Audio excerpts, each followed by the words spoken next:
जय जय राम कृष्ण हरे राम राम जय जय राम कृष्ण हरे जय जय जय जय स्वरूपाचं संक्षिप्त पण अत्यंत साक्षेपी चिंतन करण्याचा मानस आहे. फक्त शांततेने ऐका. इकडे लक्ष द्या. या 2 दशकामध्ये जवळपास 20 वर्षामध्ये माणसाची प्रचंड मोठी भौतिक क्रांती झाली. मी म्हणून सुरुवात तशी केली आहे. खूप साधना आहे. एक काळ असा होता की आम्हाला उल्हासनगरवरून कांसईला पायी चालते साधना नव्हती. इकडे लक्ष द्या. आज खूप साधनं झाली. माणूस स्टेशनला पण कोणी चालत जाणार नाही, एवढी साधनं झाली.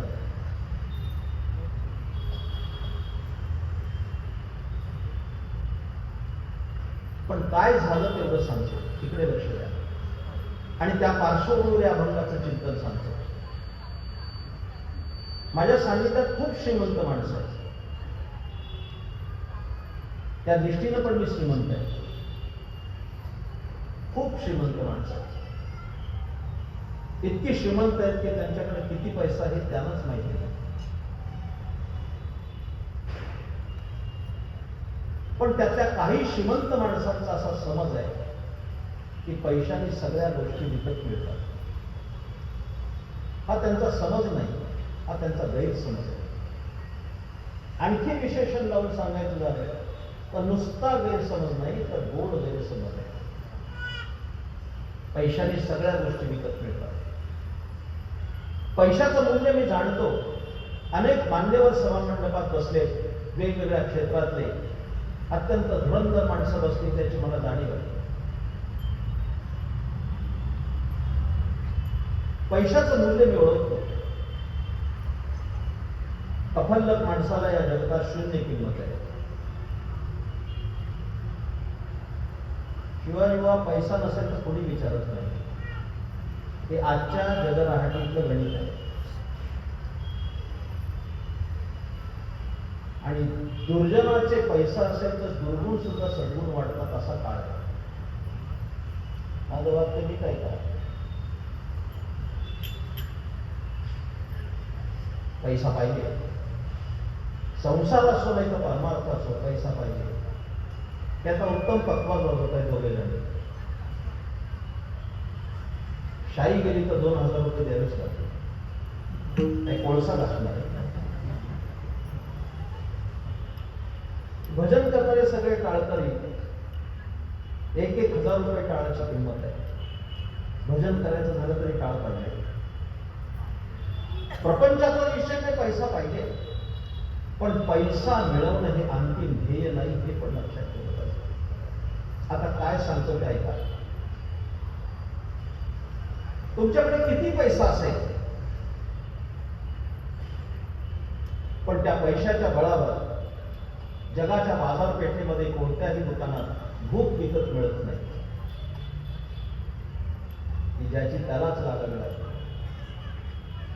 मी जरी सोपं बोलत असलो तरी ते इतकं सोपं नाही. तुम्ही अंतर्मुख होऊन विचार करा. भूक बाजारात विकत मिळत नाही, की ज्याची त्यालाच लागावी लागते. एक कल्पना करा की श्रीमंत व्यापारी दुकानात बसलाय आणि 500चं बंडल मोजतोय. आणि सकाळी अर्धी भाकरी खाल्ली तर त्याला दुपारी 3 पर्यंत ढेकर येतात, पचत नाही. पण त्याच्या दुकानाचा मजूर जर 5 भाकरी खात असतो त्याला कसं बरं वाटेल.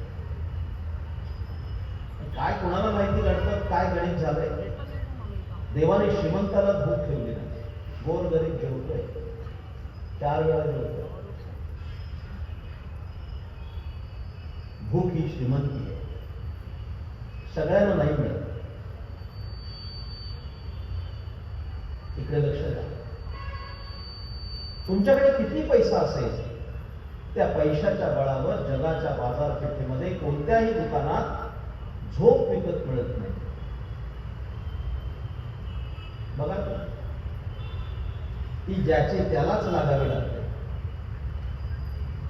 दोन वर्ग करतो मी, दोन वर्ग करतो. राजकारणात दोन वर्ग आहेत, इकडे लक्ष द्या. जरा शब्द जवळचे गडबड होऊ देऊ नका. दोन शब्द, दोन वाक्य आहेत. दोन वर्गातले लोक मला पाहायला मिळतात आणि गेली 45 वर्ष हे काम करतोय मी. वाक्य दोन आहेत, जवळची आहेत. अर्थाच्या बाबतीत गडबड करू नका. वारकरी कीर्तनं पण खूप उंचीनं ऐकावी लागतात तर ती कळतात, नाही तर कळत नाही. दोन वर्ग कोणते? काहींची झोप वाट बघते आणि काही झोपेची वाट बघतात. काही फरक कळतोय का नाही? काहींची झोप वाट बघते की हा कधी खाली पडतो आणि मी त्याच्यावर स्वार होते. या पहिल्या सदरात आमचे सगळे वारकरी आहेत, हे जे उभे आहेत ना, आणि सगळे टोकारा सकट. तुम्हाला बघून मी तानाजी माणूस काय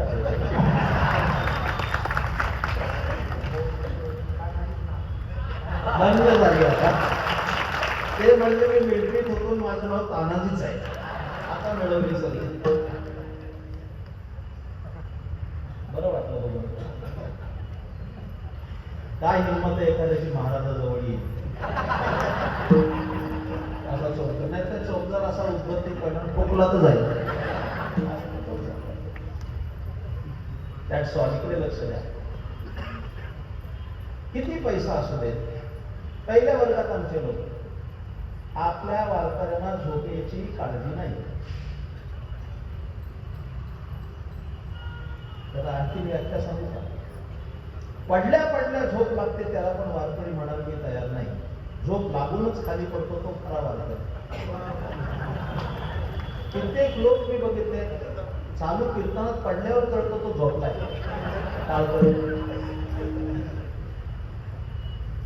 मोहन महाराज म्हणजे आहे ती सत्य परिस्थिती आहे. तुम्हाला सांगतो, ज्ञानोबाराचा पालखी सोहळा, तुकोबाराचा पालखी सोहळा आळंदीवर निघाला असेल, देऊला निघाला असेल, दुपारी एकदा जेवण झालं की तास 1.5 तास वेळ असतं. एकदा तट्ट वारकरी जेवला, ढेकळात पडला तरी डावावर पडलं, त्याला झोपेची काळजी नाही. वाक्य फार चांगलं. मला वाटत नाही की सगळा अभंग पूर्ण होईल, पण मला जे सांगायचंय ते मी सांगणार. काही सूत्र सांगायला आलोय बदलापूरला. वाक्य लिहून ठेवा, फार चांगलं वाक्य आहे. अंथरुणावर पडल्या पडल्या झोप लागते आणि सकाळी गजर न लावता जागे होते आणि दरम्यानच्या काळात स्वप्नही पडत नाही. अशी निर्दोष झोप ज्याला लागते तो जगाचा 1 नंबरचा श्रीमंत माणूस आहे. लक्षात ठेवा. भाग्यवान आहे. दुसऱ्या वर्गातले त्यांना झोपच लागत नाही. 2 वाजले तरी छताला डोळे. एक आलं होतं माझ्याकडे, महाराज झोप लागत नाही, काय करावं? म्हटलं गोळी खाय, काही ट्रायका खा, झोप लागेल. 2 खातो पण झोप लागत नाही, काय करू? मरा. एवढाच हातात पाहिजे आता, तुम्हाला दुसरा काही पर्याय नाही. अरे काय झोप? आता बघा, तुम्हाला सांगतो, कीर्तन झाल्यानंतर आमचे वारकरी बघा लगेच समाधीस्थ. सकाळी बघू. माझ्या प्रिय श्रोत्यांनो, झोप ही श्रीमंती आहे. इकडे लक्ष द्या. आता मी काय जास्त लांबवायला पण मजा नाहीये. किती पैसा असेल त्या पैशाच्या बळावर भूक विकत मिळत नाही, झोप विकत मिळत नाही. माझ्या प्रिय श्रोत्यांनो, थोडा विचार करा. किती पैसा असेल तरी त्या पैशा बळावर 1 मिनिटाचं आयुष्य विकत नाही.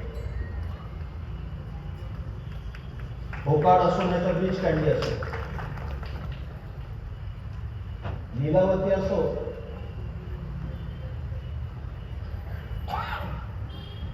वीस 21ला बघितलं, वजना एवढा पैसा घातला तरी माणूस जगला नाही.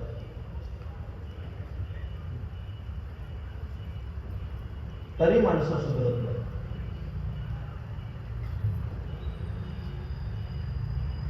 समारोप करतो. किती पैसा असू दे, भूक विकत मिळत नाही, झोप विकत मिळत नाही, आयुष्य विकत मिळत नाही. आणि माझ्या तमाम सर्व भाविकांना पैशाच्या बळावर जगाच्या बाजारपेठेत आनंद विकत मिळत नाही. तो ज्याला त्याला कमवावा लागतो. असा बाजारात मिळत नाही, अर्धा किलो आनंद द्या, नाही मिळत. आता हा आनंद कशाने मिळेल? आज मी सूत्र घेऊनच आलोय बदलापूर करायला. मी जी सूत्र सांगणार आहे अर्थात तुकोबरायच्या अभंगातली, त्या सूत्रानुसार जर तुमचं जीवन तुम्ही आखलं 100% आनंद व्हाल. आपली खात्री आहे. इतकी सुंदर सूत्र आहे, एकापेक्षा एक सुंदर सूत्र. काय केलं पाहिजे?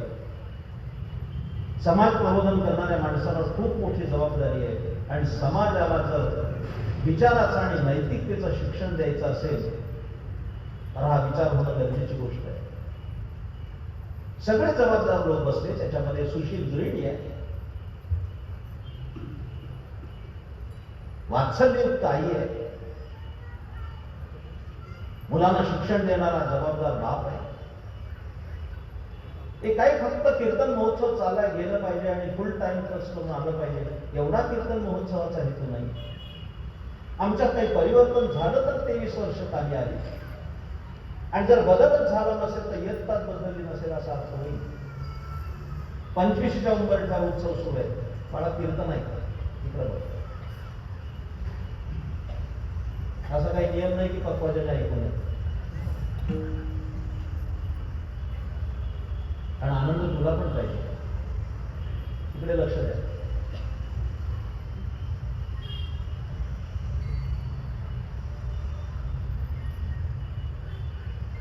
गळ्यामध्ये जशी साखळी असते, त्या साखळीला जशा कड्या असतात तशा या अभंगाच्या एक एक कड्या आहेत. एक एक कडी सांगतो, त्या कडीनं तुमचं वैचारिक परिवर्तन झालं आणि आमची आचारसंहिता जर बदलली.